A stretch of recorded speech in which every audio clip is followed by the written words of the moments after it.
नमस्कार, चॅनलमध्ये तुमचं खूप खूप स्वागत. तर इथे मी छान असा डिलिशियस आटा केक बनवलेला आहे. अतिशय टेस्टी आणि अगदी स्पॉन्जी झालेला आहे. टेस्टीसोबतच केक स्पॉन्जी व्हायला हवा आहे.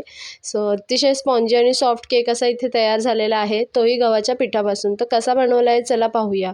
इथे मी 1 कप गव्हाचं पीठ आणि पुन्हा पाव कप गव्हाचं पीठ असं एकूण पीठ घेतलेलं आहे.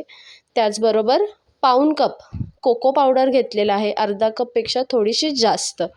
आणि त्याचबरोबर पाव कप बेकिंग सोडा आणि अर्धा चमचा बेकिंग पावडर घेतलेली आहे. इथे मी दोन्हीसाठी कोको पावडर आणि बेकिंग पावडर दोन्ही मी ब्लूबर्डची वापरलेली आहे. तुम्ही कुठल्याही कंपनीची वापरू शकता. छान चाळून बाजूला ठेवायचं आहे. एका भांड्यामध्ये पाहू शकता मी 1 कप दही घेतलेलं आहे आणि पुन्हा त्याच्यात मी थोडासा बेकिंग सोडा घालून घेतलेला आहे. त्यानंतर पाऊण कप तेल, पाऊण कप साखर आणि पाव कप दूध हे सगळं घालून पुन्हा एकदा व्यवस्थित साखर पूर्णपणे विरघळून द्यायची आहे.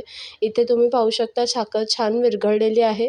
मी सगळे ड्राय इन्ग्रेडियंट्स याच्यात घालून घेतले, जे आपण पीठ चाळून ठेवलं होतं आणि मिक्स केलं आहे. थोडं घट्ट वाटत होतं म्हणून मी अजून थोडंसं दूध घालून पुन्हा मिक्स केलं आहे. इथे भांड्याला तुम्ही पाहू शकता मी बटर पेपर लावलं आहे, त्याच्यावर थोडं तेल लावलं आहे. सगळं बॅटर याच्यात घालून घ्यायचं आहे.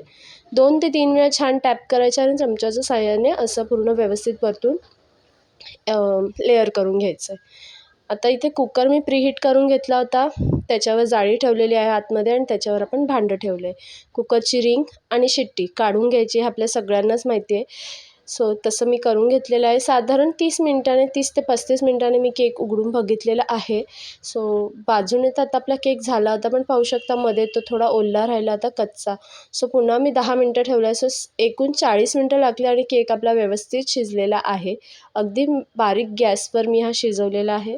थंड झाल्यावर केक व्यवस्थित काढून घ्यायचा आहे आणि जो बटर पेपर आहे तो तुम्ही बघू शकता अगदी व्यवस्थित निघतो. काही आपल्याला याच्यात कष्ट करायची गरज नाही. छान आणि जाळीदार असा केक आपला तयार आहे.